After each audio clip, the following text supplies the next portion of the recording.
লিফটে করে হোটেলের চারতলায় উঠে দূরের ওই ফ্ল্যাটগুলো বাড়িগুলো দেখছিলাম। ওগুলো মনে হয় হোটেলই হবে।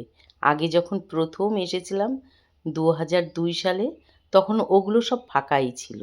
আর আমাদের হোটেলের রুমটা ঠিক এই রকম, ডবল বেড আছে দুটো।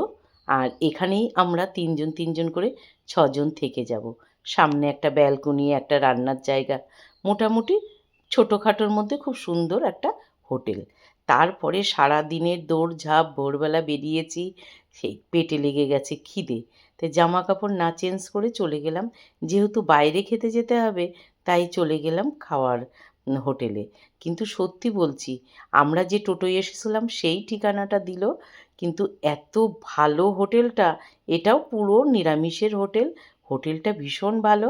আর একটা সত্যি কথা বলবো, এই হোটেলের চেয়ারে বসে আমার বৌমা যখন ভূমিকম্প বুঝতে পেরেছে, তখন আমরা খাওয়ায় এতটাই মগ্ন ছিলাম, ভূমিকম্পর রেশটুকু আমরা বুঝতে পারিনি। ও যখন আমাদের বলছে, আমরা তখন হাঁ করে বলছি, হ্যাঁ সত্যি সত্যি ভূমিকম্প হয়েছে। পরে তো নিউজ, ফেসবুক জুড়ে ভূমিকম্প ভূমিকম্প ভূমিকম্প, কিন্তু সেই সময়টায় আমরা খেতে মশগুল ছিলাম। তাহলে এবার ভেবে দেখো, কী এমন খাবার ছিল যে আমাদের ভূমিকম্পকেও অনুভব করতে দেয়নি। সে যাই হোক, প্রথমে দিয়েছিল কাগজের প্লেট, তারপরে দিয়েছিল কাগজের গ্লাস, আর আমরা কিনেছিলাম 1 বোতল জল। তারপরে দিয়েছিল কাঁচা লঙ্কা, আলু ভাজা, আর মুগ ডাল এসে গেছে এবার। সবথেকে বড় কথা, যে জিনিসটাই দিক না কেন সবটাই ছিল গরম গরম। আর গরম গরম জিনিস খেতে কারা কারা ভালোবাসো অবশ্যই কিন্তু কমেন্টে জানিয়ে দিও। মায়াপুরে এসে এই রকম বাইরের হোটেলে খেতেও কিন্তু বেশ লাগে। আমরা কোনো দিন খাইনি, প্রতিবারই মন্দিরের, ইস্কনের মন্দিরের ভেতরেই খেয়েছি। শুধু এইবারটা আমরা পাইনি, যেহেতু একাদশী ছিল। আর একাদশীতে অন্ন হয় না, আর যে অন্নটা হয় খিচুড়ি খুব সম্ভব, ওটা আমরা খাবো না বলেই আমরা বাইরের হোটেলে খেতে এসেছি। আর বড় কথা হচ্ছে, আমরা থাকার জায়গাও পাইনি, সেই কারণে আমরা এবার বাইরের হোটেলেই থাকছি। তারপরে দিয়েছিল বাঁধাকপি, নিরামিষ বাঁধাকপি। এত ভালো খেতে হয়েছিল যে তোমরা ভাববে কি, হ্যাঁ সব গল্প কথা, যেটা দিচ্ছে সেটাই ভালো হচ্ছে। সত্যি বলছি, খুব ভালো হয়েছিল। কাঁচা লঙ্কা তার সঙ্গে ডলে নিয়েছি। আর বাঁধাকপি ভালো হয়েছে বলে বাঁধাকপি আবার দ্বিতীয়বারও চেয়ে নিয়েছি। আর তারপরে এসে গেছে, এইটা হচ্ছে দ্বিতীয়বারের বাঁধাকপি।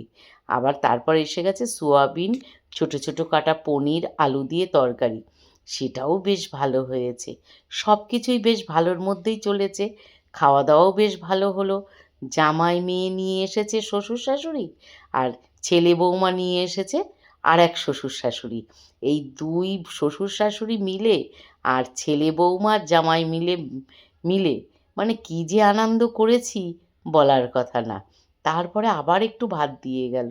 সেই বলছি না, ভূমিকম্প বুঝতে পারিনি খাওয়ার তাড়নায়। খাবারটা এত ভালো হয়েছে। আর নিরামিষ খাবার যদি ভালো হয় খিদে পেটে, সেটা যে খেতে কি ভালো হয়, আর মানে বলবো না সে কথা। তোমরা বারবার করে বলবে। মূল বিষয় যেটা বলছিলাম, তোমরা যদি কেউ মায়াপুরে এসে ইস্কনের খাবার খেতে না চাও, বাইরে থাকো, তাহলে অবশ্যই এই হোটেলটায় খেতে আসতে পারো।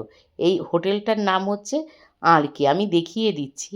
ও পরে বলি, শেষ পথে চাটনি পাঁপড় সবটাই কিন্তু ছিল। এইবার দেখো, এই যে R K cafe, restaurant and guest house সবটাই আছে। এরপরে চলো যাই, আমরা যে হোটেলে যাচ্ছি থাকি সেই হোটেলের দিকেই যাচ্ছি। ওখান থেকে বেরিয়ে একটুখানি গেলেই আমাদের হোটেলটা। কিন্তু মন্দির থেকে আমাদের এই হোটেলে আসতে, আমরা তো দরদাম করা মানুষ, কারণ 10 পয়সা দেওয়ার আগে 10বার ভাবা মানুষ।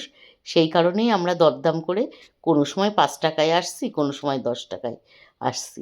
এই রকম তোমরা তোমাদের মতো, তোমাদের পয়সা থাকলে 10 টাকা, কম পয়সা থাকলে 5 টাকা। তারপরে আইসক্রিম খেতে খেতে হোটেলের দিকে